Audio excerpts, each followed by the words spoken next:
Isang pinakamasayang era talaga yung pwedeng pa magsulisit. Oo, yan. Sobra. Sulisit. Una, ito talaga, Rito. Yung bago pa lang yun. Wait. Nung una nagkakasulisit, honest naman talaga yung mga tao.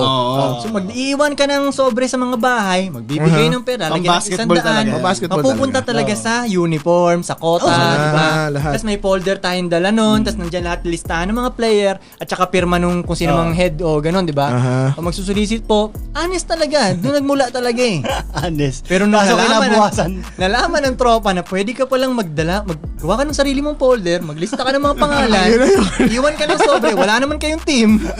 Nung nalaman na ng tropa yan, dog, boom! Ang dami ng basketball player. Ito pa nakakatawa. Okay, magbibigyan sila ng, ito po yung player namin, ito po yung sobre, ganyan-ganyan. Tapos habang naghihintay, nag-waiting ng pera na darating, gaganon pa yung iba dun, oh. Wala naman team tong mga to, ha. Bilang ganon. Tayo na, excited na ako. Excited na ako. Nagpapanggap na basketball player. Hindi naman naglalaro ng basketball sa mga to.